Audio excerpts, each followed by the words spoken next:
বাংলাদেশের খেলা দেখতে যাবেন না। আপনি যদি বাংলাদেশের খেলা দেখতে যান, তাহলে আপনার নিরাপত্তার ঝুঁকি রয়েছে, আপনি মার খেতে পারেন। কিছু ফেসবুকে তাদের প্রোফাইল এরকম করে পোস্ট দিচ্ছে, শেয়ার দিচ্ছে, যারা বাংলাদেশ ক্রিকেটের খেলা কালকে ওয়েস্ট ইন্ডিজের সাথে যে ফার্স্ট ম্যাচ রয়েছে ওডিআইতে, আপনারা যদি খেলা দেখতে যান তাহলে আপনাদেরকে মারধর করা হতে পারে। মিরপুর স্টেডিয়ামের সাথে যে বিল্ডিং গুলো রয়েছে সেখান থেকে তারা একজোট হয়ে নাকি সেখানে মাঠে পাথর মারবে, ইট মারবে, ছেঁড়া জুতা মারবে, ডিম মারবে। আহ, তারা এরকম দাবি করছে যে তারা এগুলো করবে যারা খেলা দেখতে যাবে। এখন কথা হচ্ছে ভাই, কালকে আপনারা সবাই খেলা দেখতে যাবেন। কেন খেলা দেখতে যাবেন? দেখেন, বাংলাদেশ টিমের আমি জানি এখন অবস্থা খুবই খারাপ। বাংলাদেশ ক্রিকেটের ওডিআইতে অবস্থা খুবই জঘন্য। 200 রান ঠিক মতো করতে পারে না। এখন কথা হচ্ছে যে সাকিব আল হাসান, মাহমুদুল্লাহ মুশফিক, এরা যখন শুরুতে যখন এরা যখন ন্যাশনাল টিম এসেছে, এদের পারফরমেন্সও সেম ছিল। এরা দাঁড়াতে পারতো না, এরা ঠিক মতো খেলতে পারতো না। এরা দিন দিন নিজেদের আপডেট করেছে, কিন্তু বর্তমান যে প্লেয়ার গুলো, এদের স্কিলটা আর আপডেট হচ্ছে না। এখন তো আপডেটের যুগ, আপনার অ্যানালাইসিস হয়, অনেক কিছু হয়।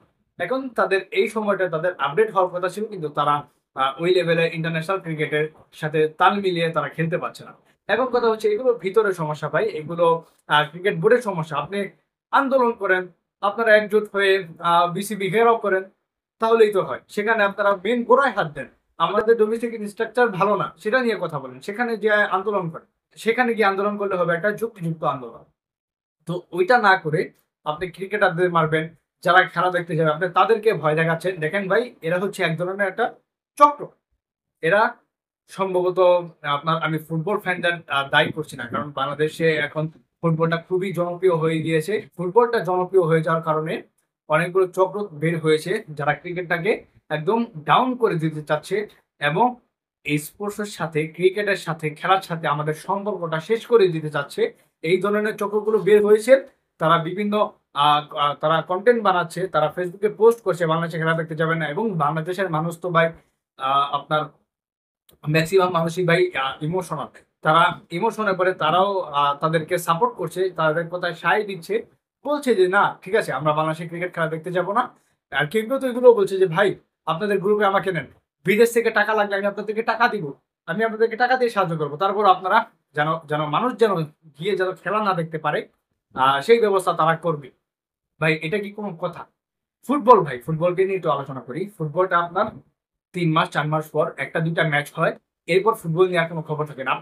আপনি আপনার নিজের বুকে হাত দিয়ে বলতে পারবেন আপনার ঘরোয়া লিগের একটা ম্যাচ দেখেন? বলতে পারবেন না। ভাই আমি আগে অনেক ফুটবল ম্যাচ দেখতাম, বসুন্ধরা কিংস এর ম্যাচ দেখতাম। বসুন্ধরা, অবভিয়াসলি বসুন্ধরা আমার ফেভারিট টিম, বসুন্ধরা খেলা দেখতাম আমি। এখন সেটা দেখাও বন্ধ করে দিয়েছি, কারণ কোয়ালিটি, খেলার মধ্যে সেই কোয়ালিটি নেই। এগেনস্ট টিম গুলো যারা খেলে বসুন্ধরা এগেনস্টে, তারা স্রেফ মজা করে, এটা কোনো খেলার পর্যায়ে পড়ে না। ক্রিকেটটাকে ডাউন করার জন্য উঠে পড়ে লেগেছে।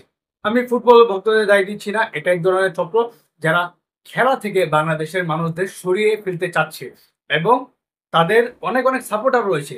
আপনি কমেন্ট বক্সে গেলে দেখতে পারবেন যে ম্যাক্সিমাম মানুষ তাদেরকে সাপোর্ট করছে, বলছে যে ভাই আমরা আপনাদের সাথে আছি, আমরা খেলা দেখবো না, আমরা খেলা দেখতে যাবেন না। ভাই, বাংলাদেশ ক্রিকেট যদি খারাপ খেলে আপনি গোড়ায় হাত দেন, আপনি জায়গা মতো হাত দেন, আপনি ক্রিকেটারদেরকে কেন মারবেন? আপনি দর্শকদের গায়ে কেন হাত তুলবেন? আপনি দর্শকদের কেন আপনি ট্রেড করছেন? আপনি ফেসবুকে এক ধরনের ওয়ান কাইন্ড অফ ট্রেডই করছেন। আপনি যারা খেলা ট্রেডই তো করছেন, আপনি মারবেন। তাদের নিরাপত্তা ঝুঁকি রয়েছে। এই যে এগুলো যারা করে, হয়তো অনেকে ইমোশন থেকে করে, আবার অনেকে সিরিয়াসলি করে, কিন্তু এটা এক ধরনের একটা চক্র বের হয়েছে, যারা আহ, আপনার ক্রিকেটটাকে ডাউন করতে চাচ্ছে। এদের বিরুদ্ধে আইনি ব্যবস্থা নেওয়া উচিত। যারা ফেসবুকে সরাসরি এরকম কমেন্ট করে তাদেরকে আইনের আওতায় আনা উচিত, কারণ এগুলো একদমই ঠিক না। আর যাই হোক, আপনারা খেলা দেখতে যাবেন, অবশ্যই খেলা দেখতে যাবেন, যত বাধা আসুক সব পার করে আপনারা খেলা দেখতে যাবেন। বাংলাদেশ টিমটাকে সাপোর্ট দিবেন। সামনে বাংলাদেশ টিম ভালো ভালো করবে, আমরা আমাদের সেই প্রত্যাশা থাকবে। এবং ডোমেস্টিকে যে সমস্যাগুলো রয়েছে, বিসিবি কর্মকর্তা যারা আছে, ফিক্সিং ম্যাচ হয়, এগুলো তারা যেন ঠিক করে, তাদের প্রতি আমাদের এই প্রত্যাশাটাই থাকবে। এই হচ্ছে আলোচনা। ভালো থাকবেন, সুস্থ থাকবেন, ধন্যবাদ সবাই।